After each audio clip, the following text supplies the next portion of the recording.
بە پێی زانیاریەکانی لای کۆنگرێسی وڵاتە یەکگرتووەکانی ئەمریکا هێزی پێشمەرگەی کوردستان لە 160,000 پێشمەرگە پێک دێت و لەوە تای شەڕی دەوڵەتی ئیسلامیەوە قوربانیەکانی ئەم هێزە نزیکەی 8500 پێشمەرگەن لە نێوان کوژرا و برینداردا. زۆربەی قوربانیەکانیش بەهۆی نابەرابەریە لە جۆر و هێزی چەکەکانی پێشمەرگە بەکاریان دێنێت.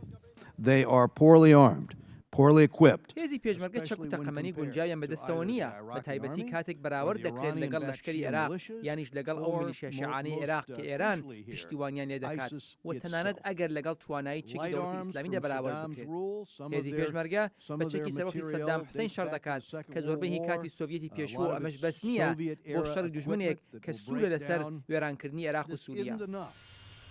پەسەندکردنی ئەم بەرنووسە لە دەمێکدایە هەروە دێ و ڕۆڵ و کاریگەریەکانی رووسیا لە ناوچەکەدا لە زیادبووندایە کە بە وەرچەرخانێک لە هاوکێشە سیاسی و ئاسایشیەکانی ڕۆژهەڵاتی ناوەڕاستدا ناودێر دەکرێت.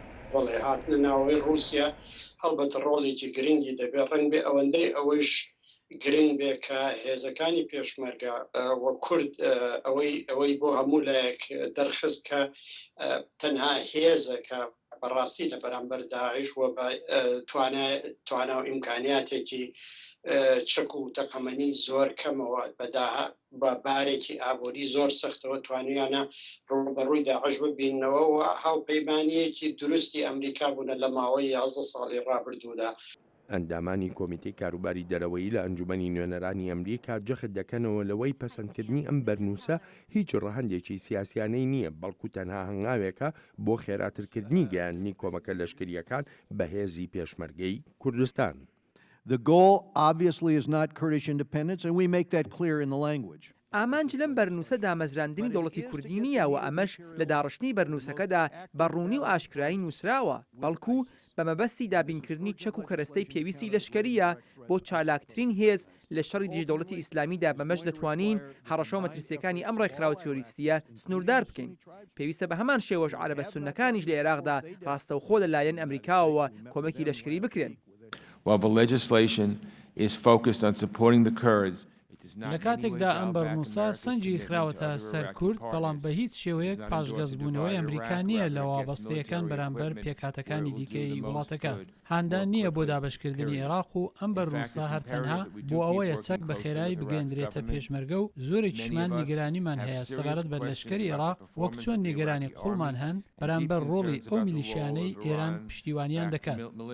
ئەگەر هات و سەرۆک ئۆباما کاری بەم بەرنووسە کرد و ڕاستەوخۆچێکی بۆ هێزی پێشمەرگەی کوردستان دابین کرد، ئەوە وەک چاودێر دەڵێن پێویستە لایەنی کوردی متمانە بدە سەبارەت بە چۆنێتی بەکارهێنانی ئەو چەکانە. پێش هەموو شتێکەوەیە دەبێت کورد یەک ریزیەک هەبێ یەک هەڵوێستیەک هەبێ و کورد ئەوە بە ئاشکرا ڕابگەیەنێ کە خۆی لە کام بەرەیە دەبینێتەوە کە ئەو متمانەیە لە لای ئەمریکا دروست بکەن کە ئەم چەکانە تەنها لە دژی دژمنانی دیموکراسی و ئازادی خوازی بەکاردەهێنرێن. ئەمانە بۆ یەکلاییکردنەوەی ململانێ نێوخۆیەکان بەکار نایێت. ئەگەر بێت و ئەم بەرنووسە بکەوێتە قۆناغی جێبەجێکردنەوە، ئەوە چەکەکان دژەتانک و تۆپی دوورهاوێژ و زرێپۆش و چەکی تری قورس و سووک و هەروەهاش کەرەستە و کەلوپەلی تری لەشکریش دەگرێتەوە کە لە شەڕی دژی تونڕەوانی دەوڵەتی ئیسلامیدا بەکاردەهێنرێن.